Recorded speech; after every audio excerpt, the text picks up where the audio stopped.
might know what Oracle is, what we do, you might know that this is a pretty unusual talk. So Oracle makes a database. Sorry? Because it's a competitive. Yeah. So Oracle makes a database. It makes a closed source database called the Oracle database. And they also own an open source database called MySQL. So to talk about Postgres is really kind of weird. So the reason I'm really talking about Postgres is because I used to work at a company called Moat that got acquired by Oracle really recently. And we use Postgres there all the time. Also, I'll explain in a bit why I think Postgres is really great and why I think it's like a really great choice for personal projects or side projects. And yeah, so I mean, like this talk is kind of weird. It's kind of like, I guess, like someone from Microsoft talking about like operating systems using like Linux. So it's kind of odd. Yeah, so about me, I joined Moat right after I graduated college in 2013. We're about 20 engineers. We just got acquired this summer, right around 250 people. I'll explain, I guess, what we did later, but I started off as a front-end developer. So this entire talk is, I guess, talking about databases from the perspective of web development and why this might be useful for, I guess, you guys. So, so how many of you guys used SQL before at all? Yeah, so I heard it was like 20% of the class. So before I can get really into some of the cooler features of Postgres and like how we use Postgres at Moat and like the really weird things we have to do to scale sometimes at our scale, which is really, really large. I guess I'm going to give you guys a brief introduction to SQL and to databases and some database fundamentals. So first off, let's talk about why Postgres. This is the little Postgres elephant logo. So Postgres, it's free and open source. It's a really, really great community. Everything that Postgres does, they do it really well. So they were like really well behind all the other free like databases for years. But their kind of strategy was, let's build things very slowly, one step at a time, and do it really well. So right now, it's really, really mature, and it's pretty great.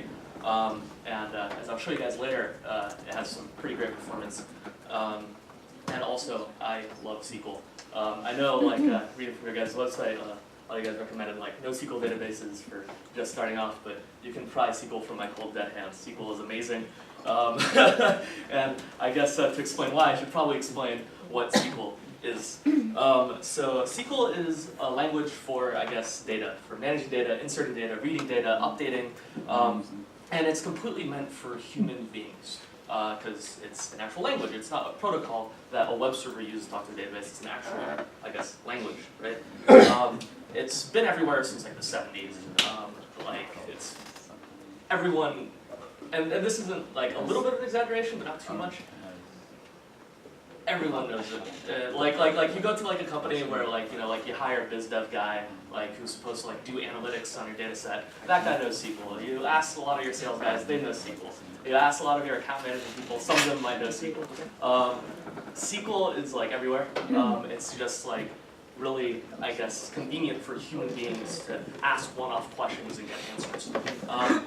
So I'm not really going to go too much into the specifics of like how SQL works, and like it'd be kind of like giving the equivalent of giving a lecture like on like Python or something. It's like you can kind of learn that on your own. A lecture is probably not the best medium for that, but what I will do is I'll give you guys like, I guess, a little bit of like a brief glimpse into, I guess, some SQL syntax, so you can kind of get the general picture, and then we can kind of move on. So in SQL, the way you can think about it is your data is collected into tables. For example, here is me connecting to like the Postgres client and typing in a SQL command to create a table for users. So essentially, every single time we have user, we're going to add it as a row to this table. Think of it as an Excel spreadsheet, right? You have an Excel spreadsheet for users, and every single time you add a new user, you add a row to your users table. Sounds great. Yes, inserting. Pretty simple, insert into table, awesome. Selecting, same thing, very simple syntax. Select what the columns you want from the Excel spreadsheet, I guess table you want, with possibly filters. Again, so like the nice thing about SQL here, you can read it really, really easily. It takes a little bit of time to like really like the syntax to really get ingrained into your head, but it's really, really readable. You can select all columns using star. It's completely case insensitive. You're going to see me kind of switch between capitalized and uncapitalized all the time because normally I write uncapitalized at work because I don't like my code yelling at me. But I'll try to capitalize in here just so you guys know what the keywords are. Updates, super simple. You just do an update, like you define what you want to change and the filter, and a deletion. Cool. And dropping the table. Cool. So in a nutshell, that's SQL. It's like a language where you can add stuff, delete stuff, update stuff, read stuff. Cool. So why SQL? Like, why are we doing this instead of like using JSON blobs everywhere? Well, first off, it was done in the 70s. They didn't really have JSON. JavaScript was done in like the 90s. But it's really good for human beings. So like, if you're connecting to, I guess, like a sales database and like you want to ask yourself a question like, oh, how many sales do we make this month? You can just type in that little command there, and it'll just work really well for you. The nice thing about SQL too is that it's a standard, right? So like there's like a ton of different databases out there. They all use SQL. Like what you know how to use one, you know how to use the other ones for the most part. I did some changes. And also, a nice thing about SQL, and this is like a tough sell to people who are still in school.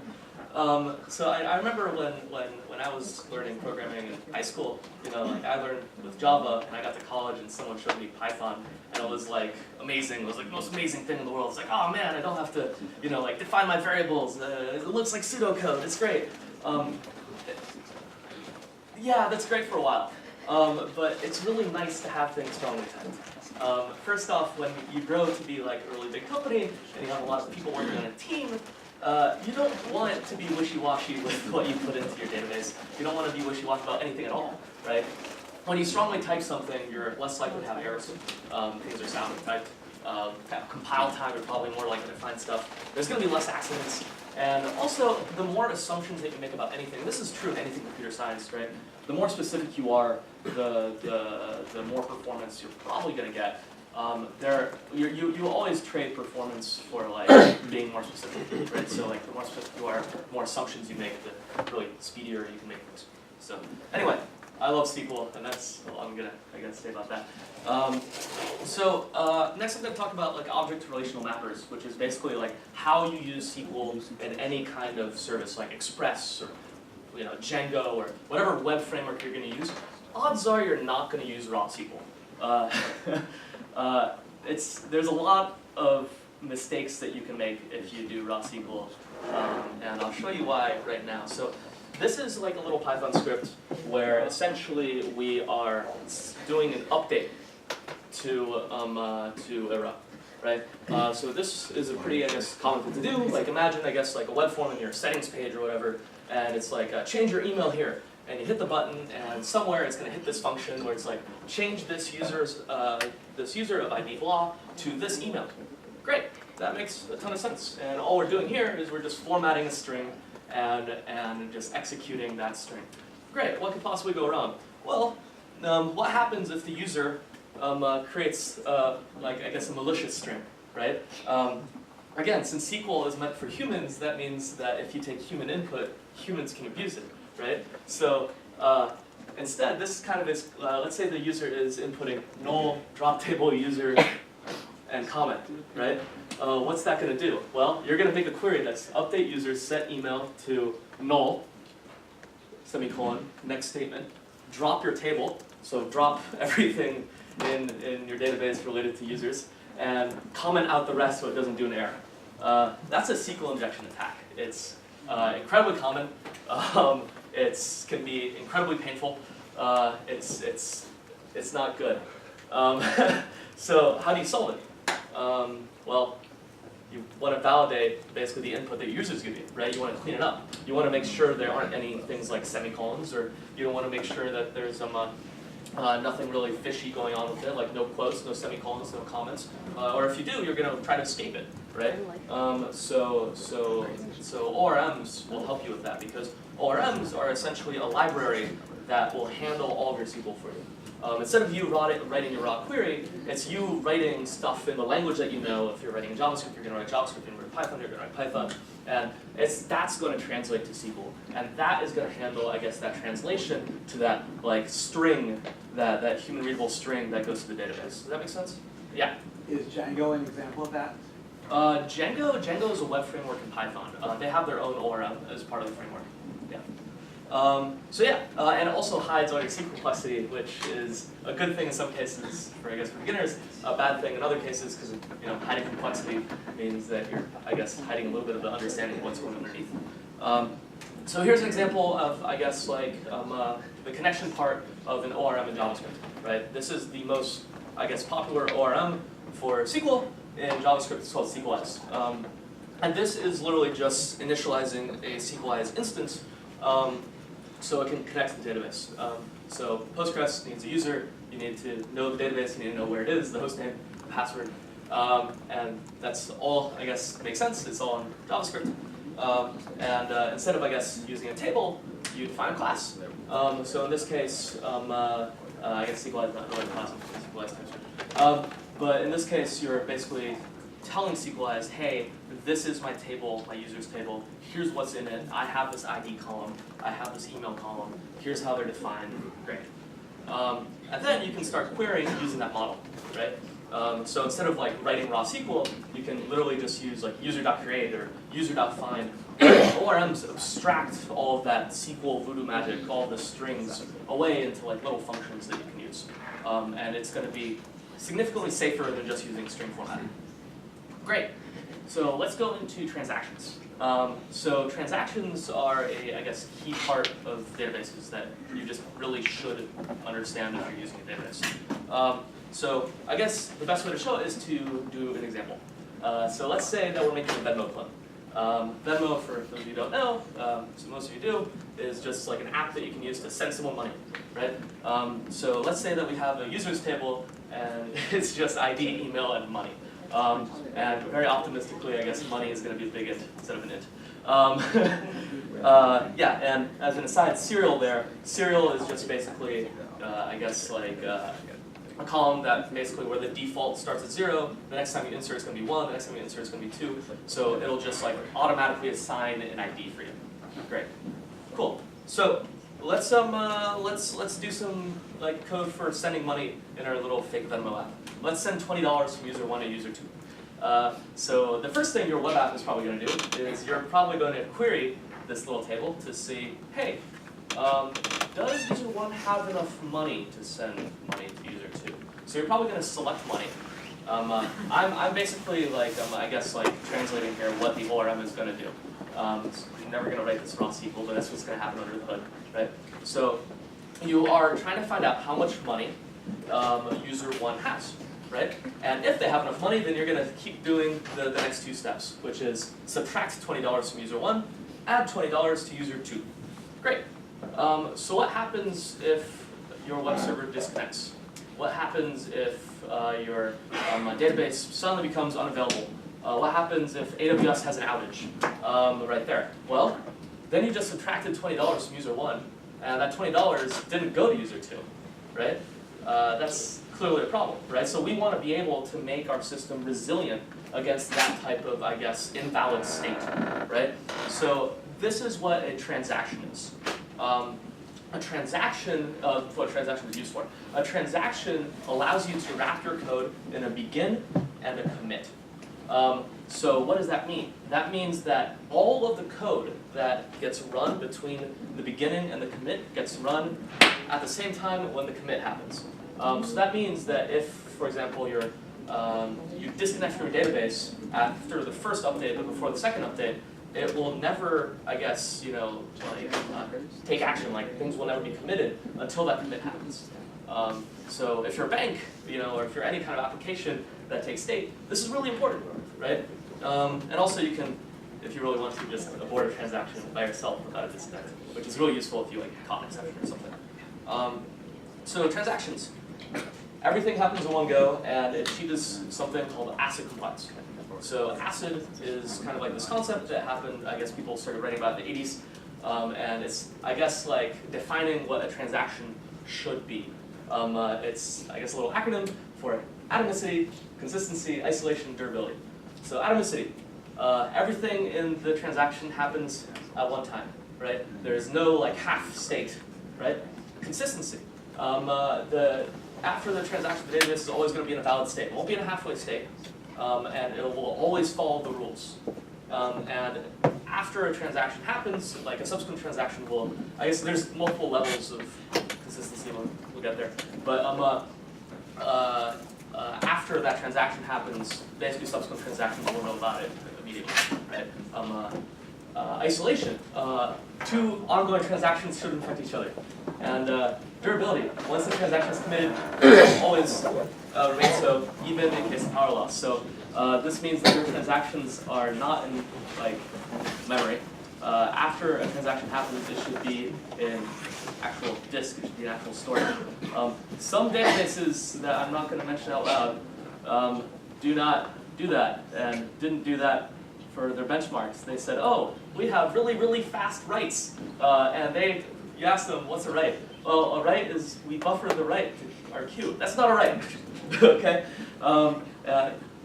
Certain databases rhyming with Congo might have done this back in like 2013. It's not a write. So transactions, they're really, really useful. Your state being correct is very important. As programmers, you should know about transactions, you should use them. In fact, whenever I do a personal project nowadays, this is like from a personal project of mine, I wrap every single view that I do in a transaction. So this means if there's an error that happens in my view, it's going to call an abort immediately, and like I guess like the database will be back to the state that it used to be, which is great. And it means it'll always happen at once. So like if two people are doing writes at the same time, they won't affect each other. So I highly, highly recommend if you are using a database and a web server, wrap everything in a transaction. I mean, yeah. Cool. So let's talk about race conditions. So this is pretty fun. So let's see what happens when user 1 is trying to send money to user 2 and user 3 at the same time. Let's say user 1 is $20, and they're trying to send $20 to 2 and to 3.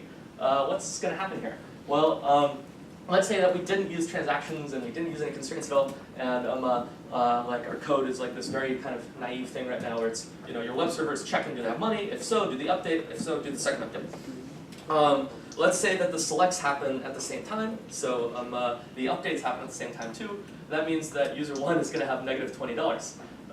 You just let someone give away money that they don't have. So that's not good. The other possibility is that user 1 will end up with 0 because we're updating it to 0. And so it first updated to 0, then the second time updated to 0 without realizing that it wasn't subtracting the 20. That wasn't subtracting the 20. I'm thinking if the state was 20 and then and both of them you were updating it from 20 to 0, then you might end up, that user might end up with 0 instead of negative 20. Yeah. Well, I mean, the nice thing about this, I guess, update statement is that it's not setting it to 0, it's setting it to 20 less than what it used to be. Okay. So in this particular case, it would be negative 20. But yeah, like if you were being like, I guess, like if you change that code to decide after the first statement, hey, this is what user 1 should have after this, and you said, okay, you used to have 20, it's going to be 20 minus 20, it's going to be 0. If you set that update to set money to 0, then yeah, it'll set to 0 for both, and then suddenly $20 appeared out of nowhere. So how can we fix this? Well, databases, especially Postgres, has something called a constraint. A constraint means that, hey, this is the only type of valid state, I guess, that can happen for this table. So no one can have negative money. That is what this check is saying here. Which is kind of important because that means that now, in our race condition, first off, we don't have to do that select anymore. We could just kind of like do an update without doing that first select. And if there's an error, Postgres will tell you, it'll raise an error. Whatever library, ORM you're going to use, like SQLite or JavaScript or SQL Alchemy or whatever, Django's ORM, it'll spit out the error that Postgres came up with, and you can handle it in your web server. So that's really handy. So that means that you don't have to deal with these like really weird race conditions anymore the moment that you define your data a little more. It can be very tempting to just make JSON blobs, but the stricter you are, the more of these like things you'll kind of prune out. Transactions make for very safe testing. So for example, let's say that you're testing one of your APIs, like a create API, an update API. What you can do is start your test in a transaction and end your test in an abort. So that means that whatever you did in your transaction will just go away. So this is really, really, really helpful for testing. So if you're testing any kind of APIs that hit databases, if you're doing any kind of integration testing with your APIs, wrap that test in a transaction. Suddenly your tests don't affect each other, and also it means that you can parallelize your tests now. Neat. Cool. So now let's get to the fun stuff, performance and indices. So this is kind of fun because this is where we kind of get to the point where it's like, all right, let's say that we're starting to use Postgres or starting to use any kind of SQL database, or let's focus on Postgres right now, and some queries are getting really, really slow. What can you do to investigate why it's slow and how to make it faster? So first off, let's make our users table, and let's insert a lot of fake users into this table. So this is, I think, generating 10 million users. It's just like 27 seconds. And yeah, I mean, like, they're just like, their emails are just test0, email, test1, email, test2, email. Great, so we have all these like fake users in our database right now. So let's see how slow things can get. So let's try to select an email from our a user from our table where the email is test0. It's going to take an entire second. That's pretty darn slow. Let's say you're looking up a lot of things, suddenly those seconds start to add up. And also, generally speaking, as web developers, like we're really focused on user experience. You want anything to return to your users, preferably under 200 milliseconds. So like that's like almost instantaneous to a human being. 1 second is really, really slow. 1 second is forever. That's bad, right? So let's investigate why it took so long. Postgres and a lot of SQL databases, and I'm sure Mongo too, gives you something called an explain. So an explain shows you the query plan for the database. So essentially, the database is telling us here how is it going to find the answer to our query. This is like the #1 tool you're going to use to investigate why things are slow. So if you look at this query plan, what's happening right now is it's doing a sequential scan. It is literally going through all of the rows that we put in to find that answer. That's pretty bad, right? What's nice is also it's a parallel sequential scan. That's actually a new thing in Postgres 9.6. So instead of like one, I guess, CPU going all the way down, it actually has 2 going down, which is quite nice. But it's still pretty darn slow. So what can we do to make this faster? We can use indices. So has anyone here heard of a B tree at all? Great. So a B tree is essentially a way to kind of look up. It's a data store that allows you to look up things, I guess, a little more quickly. I'm not going to get into how they work. Also because there's a ton of different types of indices in Postgres, but the default one is a B tree. So all we're doing here is we're creating an index on our users table. We're creating this, I guess, parallel data structure that is just focused on, I guess, lookups, and specifically lookups by email. So it took like 20 seconds to generate this index, and also this means that your writes are going to be like a little marginally slower, because not only does it have to write to that, I guess, table, it also has to write to that index, right? So you want to you don't want to suddenly index everything in the world. You kind of want to add it as a as needed basis. So now if we look at the explain and what happened once we added this index, suddenly instead of reading every single row that your table has, it's going to look at your index, and that's great. That's going to be substantially faster. In fact, how much faster is it going to be? It's going to be 1 millisecond. So instead of 1 second, it goes to 1 millisecond. That's a 1000x speed up. Indices are great.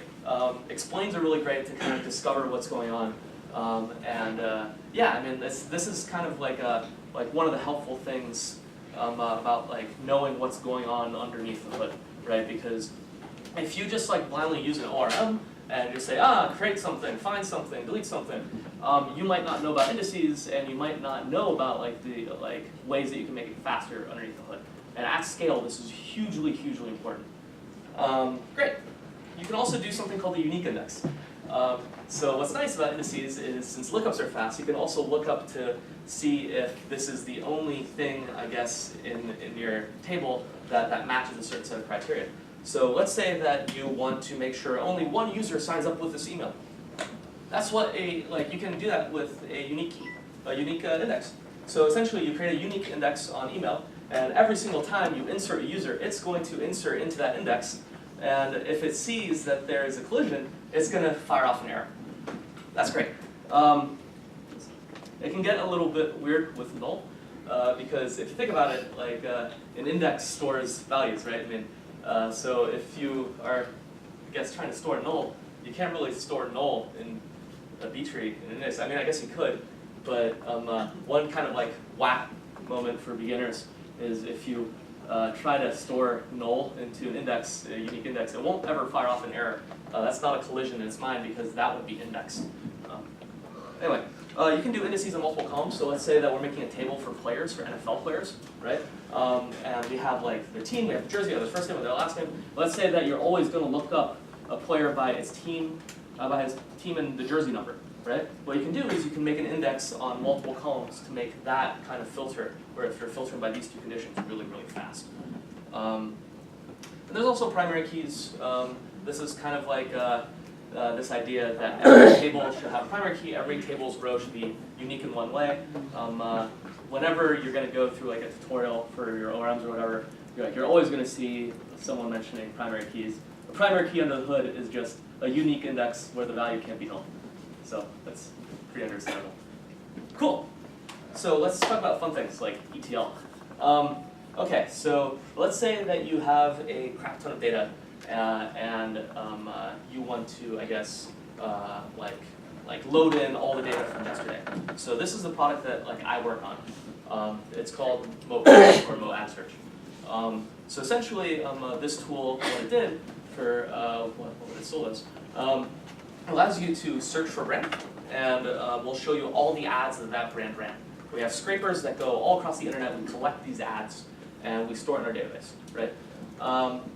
So I guess like let's just to kind of like show what ETL is. Maybe it's probably better to show like an example problem from this product. So let's make a table called impressions. So an impression is when our scraper saw an ad, right? So we're going to write a row to this table every single time we saw an ad. So we saw an ad, we know the brand that the ad belonged to, and we know when we saw it, right? And that's all we're doing. So let's say that we want to, I guess, make some kind of time series graph or something, where essentially we want to show on any given day, we want to show like the number of impressions that a ad had. From this table, it'd be very difficult, right? Because essentially, like we're going through every single individual data point, right? But if we pre-process the data, we can make this significantly more quickly, right? So I guess to show you like the query that we would do if we didn't pre-process it, it would be something called a group by, an account with a group by. You're essentially like selecting the day, like you're casting, I guess, the timestamp to just a single day. You're selecting the brand, the ad, and you're counting the number of rows, right? And all that group by is doing is basically defining like the buckets that you're grouping things by. Cool. It would be a huge pain to do this query all the time. So there's something that we can do called a view, where essentially instead of like writing that query out all the time, we can define this view and just select from the view. But one thing we could do to, I guess, make selecting this view really quickly, that would make this really fast, is we can do something called a materialized view. So a materialized view is this idea that, oh, sorry, I skipped ahead a little bit. Right. So a materialized view is this idea that for those really big complicated queries that kind of could result in something like this, you could actually run that query and store the results and just always query the results. So that's a good example of, I guess, an ETL. ETL stands for extract, transform, and load. So you're extracting from that raw table of impressions. You're transforming it using that kind of that query. You have those resulting rows and you're loading it into another, I guess, kind of pseudo table called materialized view. So this is really, really helpful because a lot of times people make these like really complicated like Spark, pipelines, Hadoop and all these things to just like load like these tiny little tables to kind of do these tiny little transformations. You can just do it in your database. You can just define like this transformation that you want to do, this little materialized view, and you can just rerun it by just running refresh materialized view. Yeah? So, just a question. Is Yeah. Materialized View actually computed and stored Yeah. on the storage? Yeah. Yeah, in fact, like you can, it's computed and stored, so you can actually even put an index on it, which is pretty great. So let's say that like we have that complicated query that makes this table. We can like make a materialized view of it, so always store the results. And not only like you're storing the result for I guess like one individual query, I guess you can store for all of the queries, index on that, and then just kind of query that materialized view, and it'll be super fast. I mean that's actually a really good I guess practical example because for our products at Pro, we had some queries that were taking like seconds, and it was like really embarrassing, and it was a very, very easy optimization for us. We just made a materialized view for some of the very common queries that we do, and it's just always stored there, kind of like a cache. So it's pretty great. JSON. Cool. So a lot of you guys, I'm sure, have used the NoSQL database where you store JSON, and there's a lot of great times where you want to store JSON. And I'm going to show you how to do that in Postgres. So here's, I guess, another example of, I guess, using this feature live. This is the product that, I guess, I'm currently working on with my team. It's called Latency and Analytics. So the idea is a bunch of publishers came to us and said, hey, all these advertisers are giving us these really slow ads. They take like 5 seconds to load. Our users hate us. Can you guys make sure this doesn't happen? Can you make a tool that runs all the ads these advertisers are going to give us, make sure they're slow, that they're fast, and if they're not fast, tell us so we can guilt them into being better. Cool, right? So all we're doing is we're basically scraping an ad using kind of like Selenium, which is kind of like this automated browser tool that people often use for testing. It's basically automating Chrome. And that, since it's running JavaScript, right, it's running in the browser, it's going to return us JSON. So in this particular case, we getting this JSON and we want to store it in our database. Sure, we could unravel the JSON, like define an exact table and put it into like an exact SQL table every single time. But sometimes your schema is going to change all the time, right? Like sometimes like you might like add a new column and you don't want to do it all the time, and it's just like your raw data. In that case, I think it's pretty acceptable to store JSON. Most of the time, you want to be like really strict and strongly type everything. But in this particular case, if your raw input is JSON, you might as well store JSON. So you can actually do this in Postgres. You can make a JSON column type. Same way that you make a column that's an integer or a column that's a string, you can make a column that is JSON that can store JSON. So for example, right here, we're just inserting into this table I just made like a little JSON value. Works great. So Postgres originally came up with this JSON column type like a while ago, and after it was released, it turns out, well, this isn't that great. It wasn't all that great for many use cases because we didn't like actually like manipulate the JSON. We didn't store it in any special way. They stored it as a string. So like if you'll notice that like I guess like I removed a space or two there, but if you like cast like a JSON with a bunch of extra strings or an extra key, like it's actually going to return the exact same thing because it's just storing the text. I mean like you can still like do operations on top of it, but